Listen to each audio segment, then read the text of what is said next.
The Dyslexia Duo wants to know, do you want to get your name out there? Well, we can help you gain brand awareness.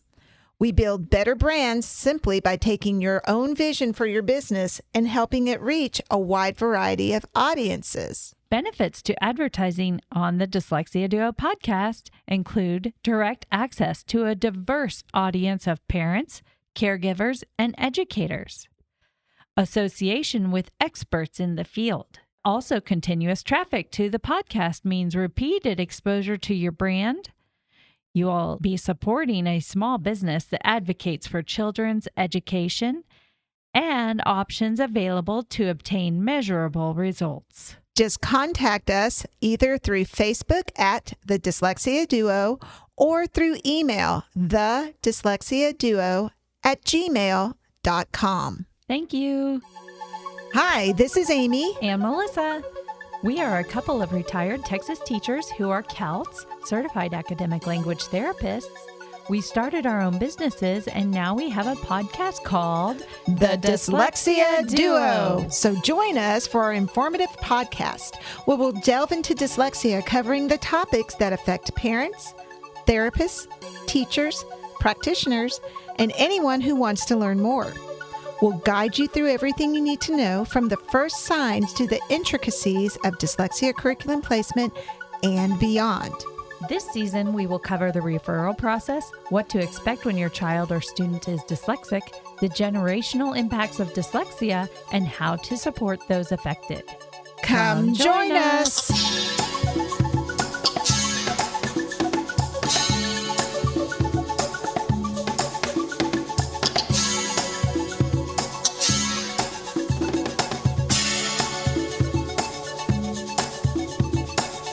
Thank you for joining us as we resume our conversation with Brilliant Strengths author Nikki Winter. Now, I wanted to know too, how has your work as a CALT and or a diagnostician helped to shape your current support of neurodiverse students? I think, like what we talked about earlier, whether you've given the subtest yourself or talked to that diag, and when they say, oh, like that medial valve, like when they're giving you that specific feedback, right? You're able to implement that. Well, we implement it anyway, right? But you're able to see that. Or maybe they have their working memory is a weakness, right? Our program already has a lot of amazing tools, right, in it, but maybe we need to add more, even more visuals, more kinesthetic, more tactile, to help that working memory for that student.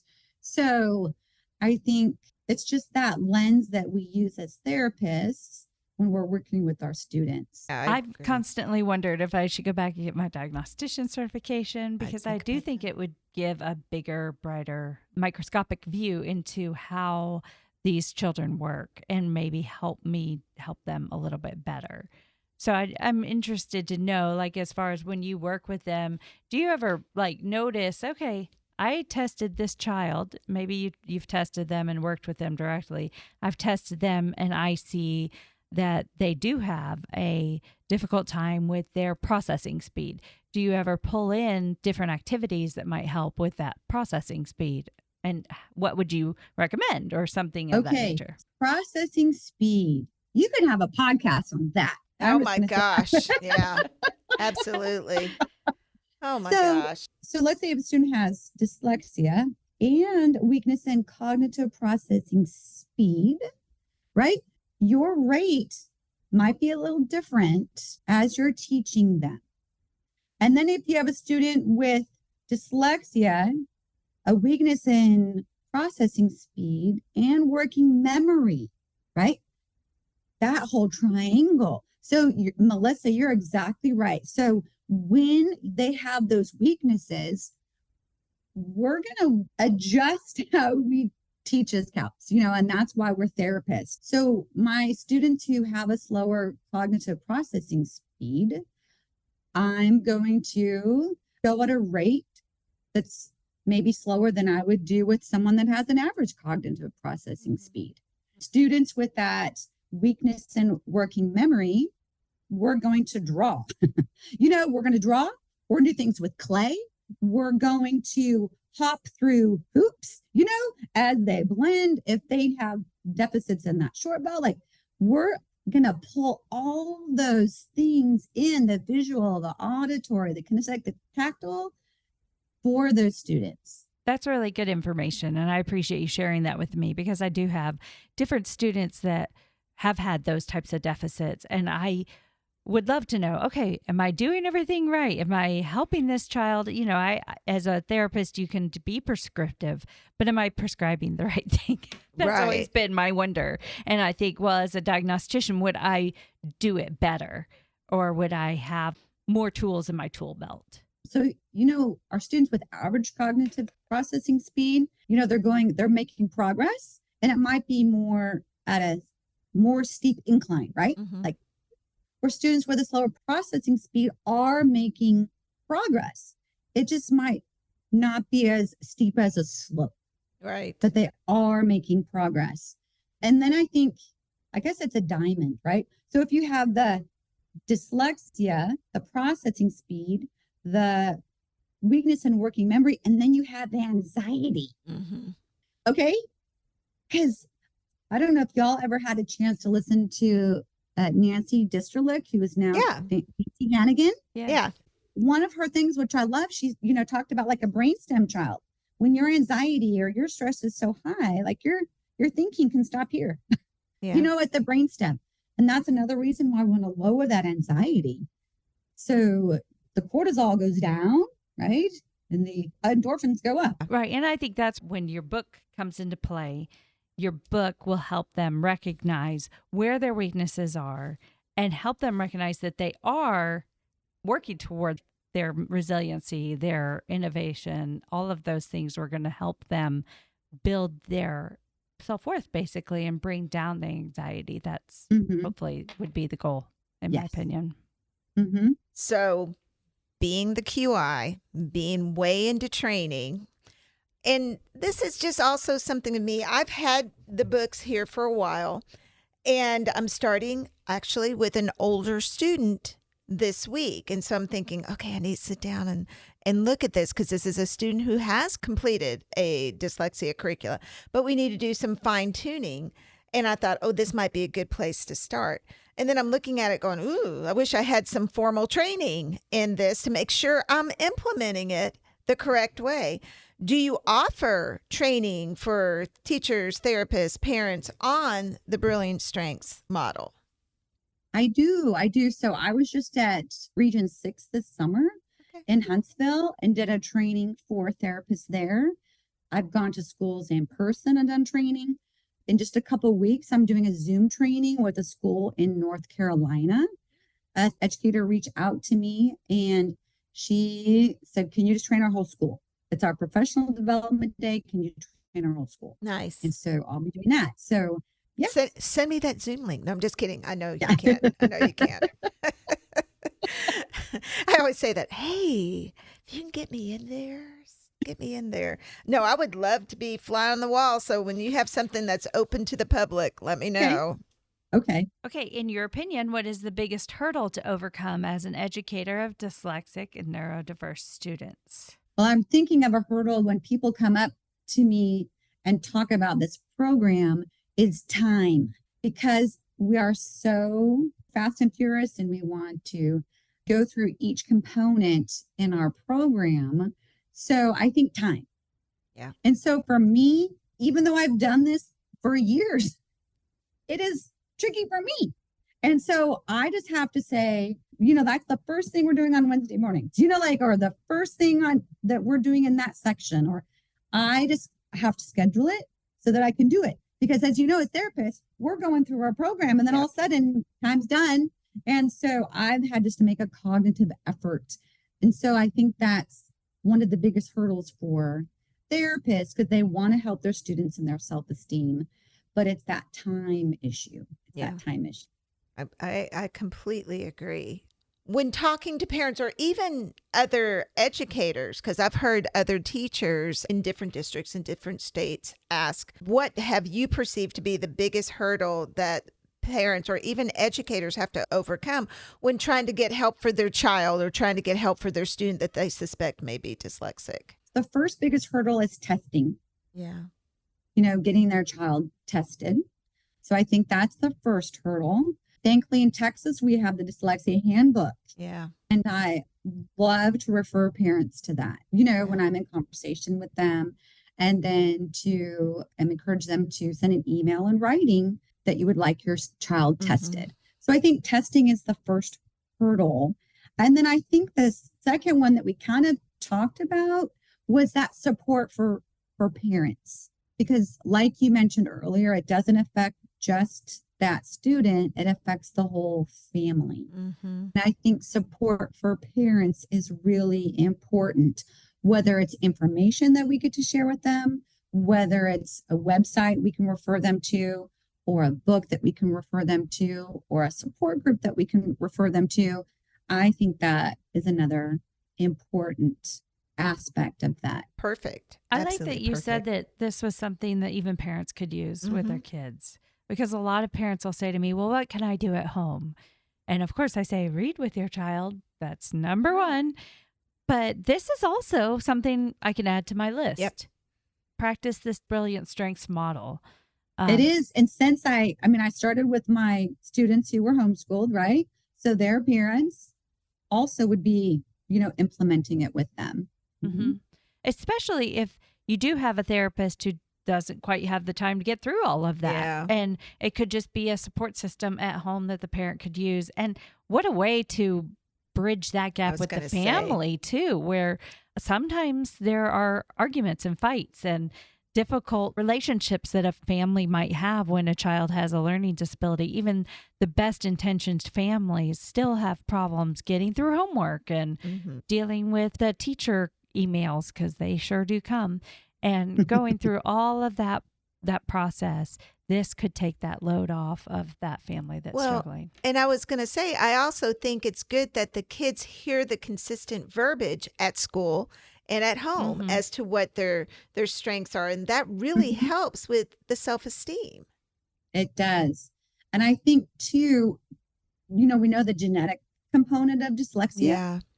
And so often I will encourage my parents to watch The Big Picture, which was produced by Sally Shaywitz.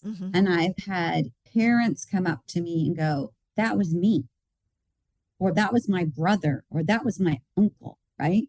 So it provides them that perspective as well. So like you said, Melissa, if they're doing it with their child at home, it's a great opportunity also for them to see their own strengths. If they've been impacted, socially or emotionally, then they're able to see themselves through the lens of their strengths too. I love The Big Picture. I mean, what is it, like 10 years old? But I just showed it last week for a training group because, I think, as we've been talking about, we're in Texas. We've been really lucky in Texas that we serve our kids through public and charter schools. Outside of Texas, you don't see that so much. And I think that even though it's a little bit older, it doesn't really change some of the states, what they're going through, where if a child is identified with dyslexia, sorry, we don't do that here. You have to go somewhere else, right? So I think that's a great thing to show to people.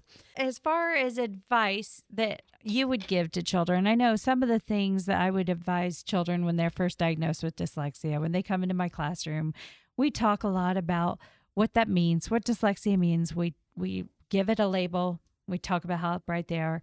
Of course, now I'm going to start implementing brilliant strengths. But what advice would you give to children or students who might be a little bit older, middle school students, high school students? What advice would you give to them who have been diagnosed with dyslexia and or ADHD? Because we know those commingle. So I'm very similar to you, Melissa. The first thing I write on the board is the word dyslexia. And then I say, well, now you get to learn some Greek. We're going to learn that dys means trouble, with, and lexi means words. So that's all it means. It's trouble with words. And then I share with them one of my favorite definitions of dyslexia is what Sally Shaywitz says is smart people who have trouble reading. I love that.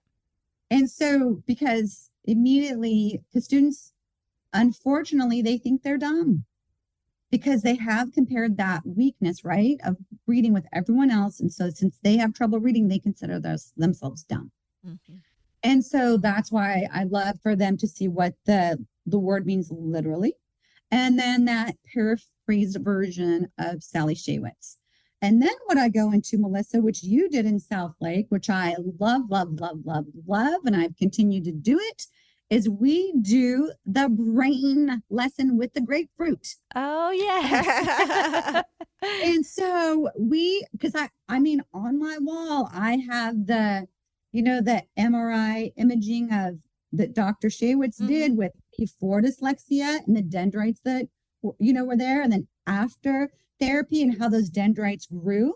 So we have the whole lesson on the grapefruit, and we cut it in half in your left side of your brain, your right side of the brain, and the 2 jobs of each. And the left side is that, periotemporal is the letters and sounds. And every time you come in, we're growing dendrites there. Because I think students also like to know the why.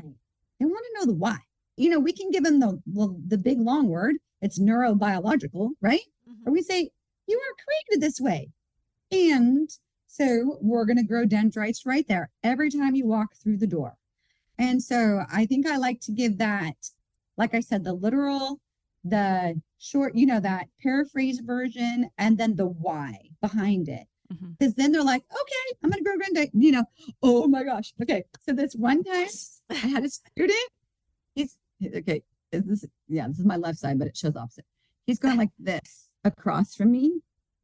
And I was like, what's He's going leaning on? over. Like, Mrs. Winter, I've grown so many dendrites on this side. It got heavy.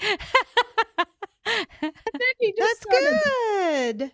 That's a good he just started comparison. Cracking himself up. I'm like, that was a good one. That was a good one. My dendrites are weighing me down. Yes. But that's our next shirt, Amy. Yes. But along with that, as I think those books are important that you probably already use, is the I Have Dyslexia, Tom's Special Talent. It's called Dyslexia.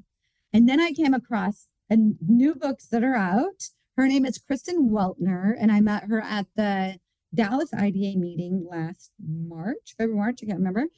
But she has this amazing little series called Molly Finds a Way, Molly's Great Discovery.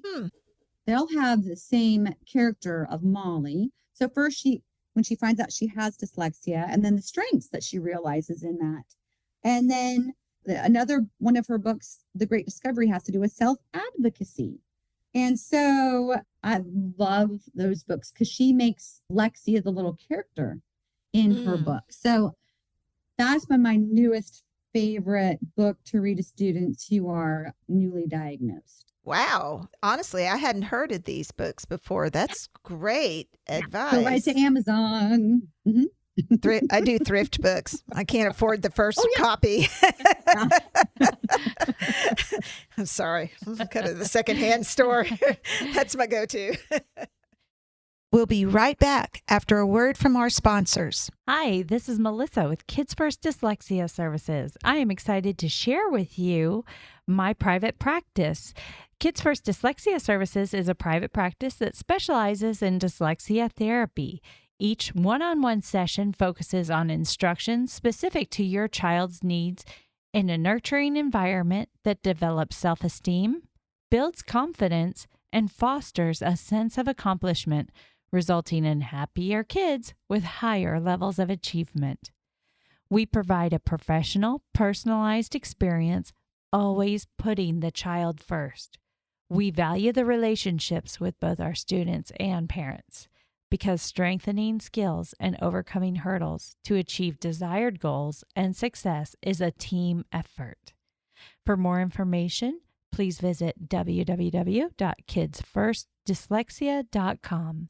That is www.kidsfirstdyslexia.com. Hi there. This is Amy Rodenroth, owner of Discovery Dyslexia Services. So tell me if any of these situations are familiar to you. Your dyslexia teacher / therapist has suddenly retired unexpectedly, and you do not have the personnel to fill the space. Or You do not have enough trained teachers or therapists for the number of students who have qualified for dyslexia services, and you need a trained teacher or therapist quickly, like yesterday quickly.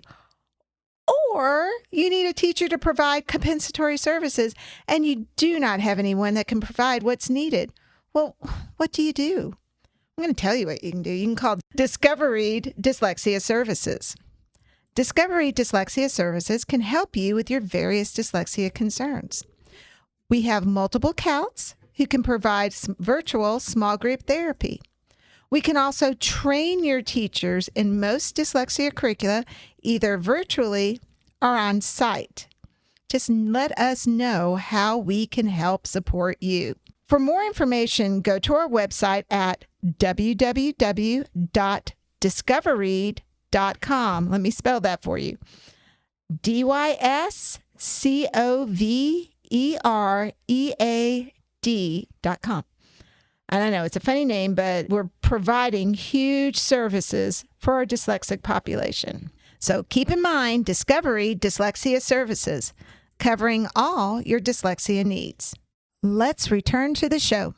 What advice would you give to the teachers who have a newly diagnosed or a dyslexic student who is placed into their classroom? That is a great question. So, I go right to their accommodations. We just discussed those first and how they're implemented in the classroom. Number one, some students are shy. Number two, some of them do not want to look any different than anyone else.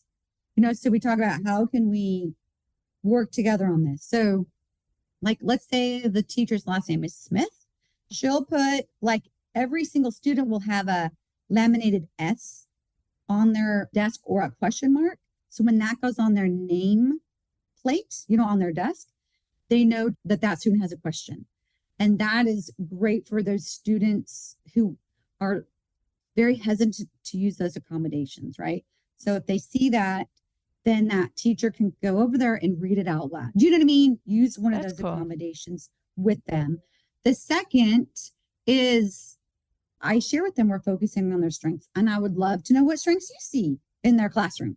And then when we go to those meetings, that's the first thing I pull out. Even before I talk about progress of the student, I want to focus on Melissa and her strengths. These are the things that I've seen and her, teacher has seen. So I think it's that working relationship with that teacher. And then on another way is sometimes if that teacher, depending on when they went through education, because there was a series of time when there wasn't a lot of phonics, direct phonics taught in college, right? And so sometimes I've just done the open and closed syllable lessons, with teachers on those kind of things. And then it's okay for students to code, it's okay for them to do these things on their papers. So yeah, that's really good advice. And that actually kind of follows up a little bit with what Jonathan Mooney was talking about on his podcast, which is coming out very soon. So hopefully people listening to Nikki's podcast will have already listened to Jonathan Mooney's podcast. But yes. And then lastly, what about their parents? What advice would you give to their parents? I think it's similar to teachers, is to be on that same page. I think for parents, if their student has a lot of comorbidity, if they have this weakness in processing speed and working memory and anxiety, it can be a lot. And every student's different. And if that child also has big feelings, right, it can be a lot. So I think my advice to those parents is also you're not alone. Because just like their child needs to know they're not alone, they're not alone. And they're not alone in the feelings that they're experiencing, because they might be really frustrated or they might feel guilty. They're experiencing a lot of emotions as well. So it would be that you're not alone either. And then refer them to those amazing tools and websites as well that we have at our fingertips. Because I think knowledge is so powerful.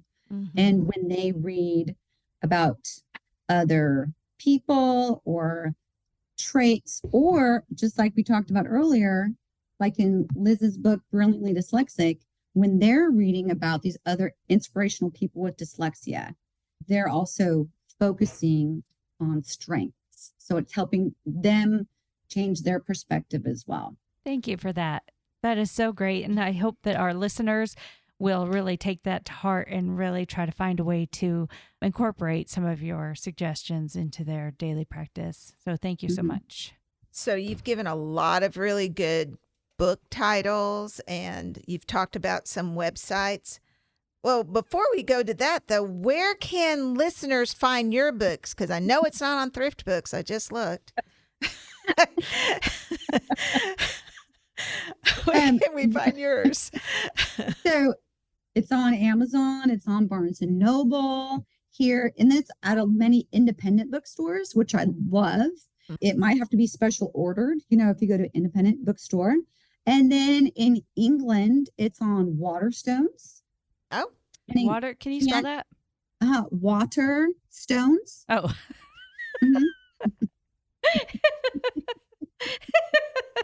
Okay, thanks. So, yes, in England, it's on Waterstones. In Canada, it's on Indigo. Oh. In Australia, it's on Mighty Ape and Booktopia. So it's being sold in, like, people have bought it in England and Australia. And like you talked about earlier, it's that ripple effect, right? Mm-hmm. So now we get just that opportunity to impact students all around the world to help them increase their self-esteem. How wonderful is that? To be part of such a global piece, to be an instrumental part of such a global piece. That's remarkable. You're changing lives worldwide. So you've given us some really, really good resources, but our listeners really love, and you've been giving us some really great children's books, resources for teachers. But what about you? What inspires you? Because I know you're not just a one book person. You probably got some other things you're getting ready to work on. What authors inspire you, or websites or articles do you think would be really good for everybody to have access to? Great question. So as we know, our students with dyslexia also might have some weaknesses in executive function, right? Yeah. So I had the wonderful opportunity to hear Peg Dawson speak, and she wrote Smart But Scattered. Yeah. And I love her book. I love her tools. And one of the tools that she had in one of her Smart But Scattered books is some educators in Canada, and they have an amazing website. It's called EF, the number 2, EF2, the rescue. Actually, now I've got to look at it because I've used it so many times and I just click on it. I just need to look at it. But what I love, what she did is, and it goes back to the brain, Melissa. Yeah. So there's a great book called The Fantastic Elastic Brain. I love that book. Me too. Yeah. Okay. So in the front of it, it talks about your prefrontal cortex. Yeah. And I use all these words with my students. So when we talk about this prefrontal cortex, I'm like, that's the boss of your brain. But there's many different jobs in that fantastic elastic brain. It has like a small little list, right, of the jobs. But EF2's it's EFS2, the number 2, the rescue. What those educators in Canada have done is they have put a character with every executive function. So for planning and organizing, it's Plan Man. For flexibility, it's Flexi. For emotional control, it's Emotibot. For task initiation, it's Get Up and Go. Response inhibition is Stopatron. And I love those. And again, it's concrete, right? Mm-hmm. So, for example, when I was teaching in Southlake, I had talked about Flexi and how we have to be flexible sometimes. And we went through the whole what flexibility is and when can you use it and all that. So I had a student walk in the doorway the next day and he goes, you know what? I had to use Flexi yesterday. Like, you did? He's like, yeah. My mom said me and my brother could play video games right after school. But when she picked us up, we had to go to the grocery store. So he had to be flexible. He used it. And so I love EF2s to the rescue. Another great resource is Julia Cook. She has, if you go to her website, she has a list, I don't know how long, and I don't know if I've told my husband how many of her books I bought, but I've got a lot. And through thrift books too. So I'm with you. I buy them a lot of different places, but she has some amazing books. Yes, she does. She does. So what I like about a book is it's objective. It's an objective tool that you can use, and you can read it together. You can learn together. So, and I think that's a piece, when we're going through our Fast and Furious, here we have executive function. How are we going to integrate that? Right. Yeah. But what's nice about those characters is you can talk about that character, that Lexi character, the trait that it has, and start to slowly implement it into real life. I think some of our therapists might recognize Julia Cook because they have to use it in, I think, is it Take Flight or maybe it's Build? I think it's the Build curriculum. My mouth is a volcano, Yes. Yeah. Oh, yeah. I just read that. Yes. Yeah. Yes. Great one. And then as far as like on Facebook, the EF Toolbox is amazing. I love that. And then I think as far as, other books we already talked about, like the Molly and Great Discovery and I Have Dyslexia. Those books, obviously Sally Shaywood's book, Overcoming Dyslexia, is phenomenal. I mean, that's a big book, but Priscilla Vale wrote about dyslexia, that's a shorter version. I think however that parent, or educator learns, if it's podcast or webcast, that's what they should implement. Yeah, I'd completely agree. If they buy the Shaywitz, it should be the second edition because she updated that. That new edition got updated during COVID. So she has a second edition out after 20-something years, right?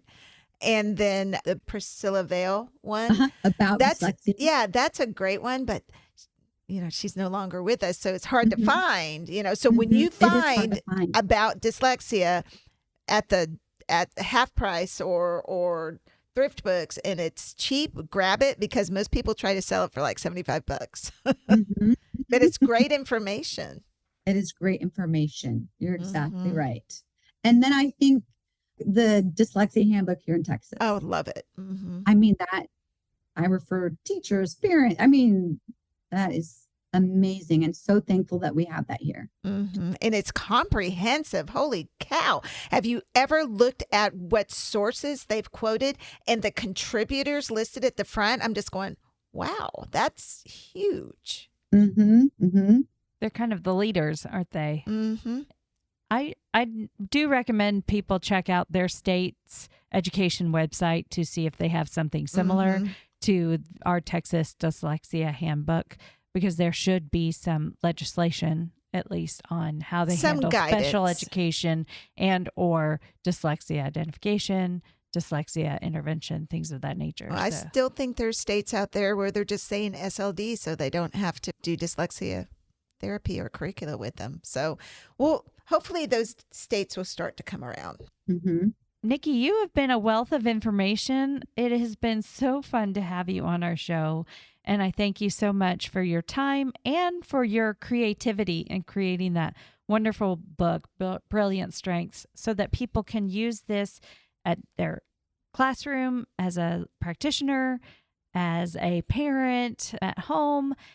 It's just a godsend for so many people. And we appreciate you sharing that with us today. And I hope that everybody listening will go and buy a copy right away. Oh, yeah, absolutely. And I'm kind of looking forward to pouring through it the next couple of days to see how to use it with my new student. Well, thank you so much for the opportunity to be on here and work together to raise those self-esteem and lower their anxiety and help them take off that lens of weakness and put on their lens of strength. Because they're wonderful kids, wonderful people who have so much to offer the world. And we're here to help them see that. I agree. Thank you, thank you, thank you. So this is Amy. And Melissa. And we're the Dyslexia Duo. We'll see you next time. Thank you. Bye. Bye. The Dyslexia Duo podcast hosts are Amy Rodenroth, Melissa Dean. Our producer is Greg Rodenroth. You can find us on Facebook at The Dyslexia Duo. Email us any questions or comments at thedyslexiaduo@gmail.com. Awareness is so important. Share this podcast with your friends, Family, and teachers. thanks for joining us. Bye.